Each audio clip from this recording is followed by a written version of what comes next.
Bon, moi je crois que c'est pas mauvais de valider cette candidature, d'autant plus qu'il y avait déjà des bruits ça et là. Et il faudrait qu'on mette fin à ces rumeurs faisant état de la crainte, de la peur de la candidature de Moïse Katumbi. Il est vrai, tout ce que moi je sais, qu'il a un point fort. Son point fort, c'est d'avoir investi dans le TP Mazembe. Mais il a aussi une grande faiblesse. Il a une grande faiblesse liée à sa personne, liée à sa famille. À un niveau donné, à un niveau de responsabilité en politique, on parle généralement de vous dans toutes les considérations. Moïse Katumbi lui-même a toujours revendiqué qu'il est congolais mais d'origine juive. C'est-à-dire que ses grands-parents, les cousins, les neveux, les tantes, oncles, son père aussi. Oui, ce sont des juifs. Ça, c'est un fait, c'est connu par tout le monde. Son épouse, elle-même, elle est burundaise.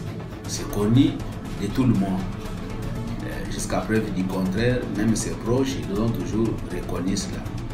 Alors, la question que tous les analystes se posent, c'est de savoir comment va ressembler la maison civile du chef de l'État s'il arrivait que, si par miracle, donc c'est un cas de figure, si par miracle il est président de la République, comment ressemblerait la maison civile du chef de l'État qui lui-même n'est pas congolais, donc il est congolais en fait d'origine juive et son épouse, je venais d'évoquer aussi son cas. C'est-à-dire que... Et selon vous, ça va ressembler comment? Mais ça sera dirigé par... Il n'y aura aucun Congolais dedans. C'est-à-dire la famille de l'épouse, la famille de l'épouse et la famille du mari qui serait le président, eh bien, c'est celle qui compose la maison civile. Maintenant, tu vois, tu imagines ce que cela va donner. On s'est dit, bon, tout le monde se bat ici contre la balkanisation, tout le monde veut que le pouvoir reste quand même entre les gens qui sont prédisposés même à défendre valablement les pays, qui se sentent concernés davantage par les problèmes du Congo. Donc je crois que cette faiblesse, le moment de la campagne, évidemment ça pourra revenir parce que de toute façon c'est le plus haut poste dans ce pays, c'est le président de la République. Mais est-ce que la maison civile a un poids par rapport à la gestion du pays? Est-ce que la maison civile peut décider sur la gestion du pays pour que ça puisse créer une crainte? Vous savez, la gestion des pays dans le contexte actuel, c'est devenu les familles ont de plus en plus de l'influence maintenant dans la gestion du pays. C'est pas trop ce n'est même pas constitutionnel. Il n'est pas dit par exemple dans la constitution que l'épouse du chef de l'État peut même marcher sur le tapis rouge.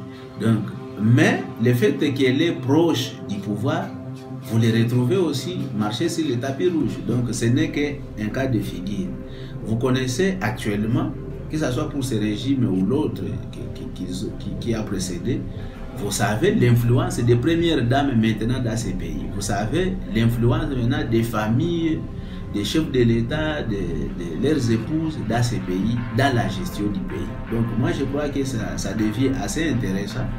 Le moment de la campagne, bien évidemment, tout le monde pourra dire ce qu'il pense, mais je crois que cette faiblesse ne va pas permettre aux Congolais de lui donner beaucoup de voix pour qu'il soit candidat président de la République. Donc pour moi, déjà de ce côté-là, c'est une grande faiblesse. Et pourquoi vous considérez ça d'une faiblesse?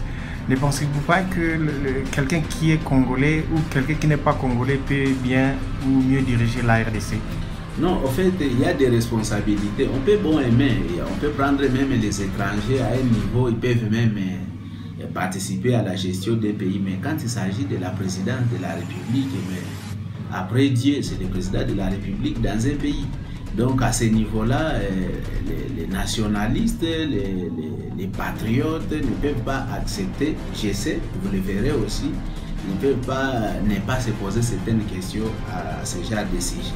Il est vrai, on peut assumer d'autres responsabilités dans les pays, mais pas quand même celle du président de la République. Mais donc, il y a d'autres pays qui ont été dirigés par ceux qui n'étaient pas nécessairement de ces pays-là. On voit par exemple Barack Obama qui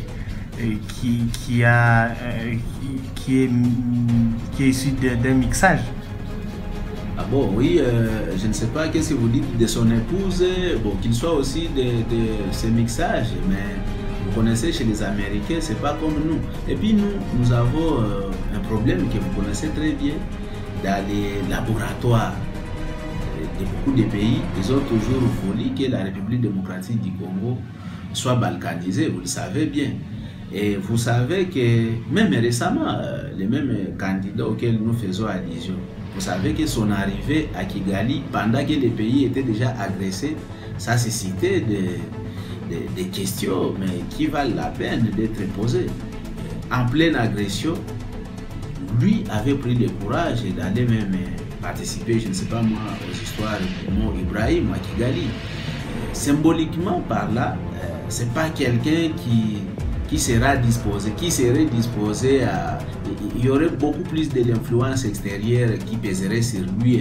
Naturellement, un pays comme le nôtre qui fait face à des velléités expansionnistes, qui fait face à cette tendance de balkanisation, je crois qu'il ne sera pas vraiment la meilleure carte. Donc, on attend le moment de la campagne, bien entendu, et tous ces sujets vont refaire surface parce que quand on est candidat président de la République, même député national ou provincial, on doit vous connaître à fond pour s'assurer qu'on connaît qui peut prendre la destinée de ces pays. Mais d'emblée, déjà, je crois qu'il est très mal parti.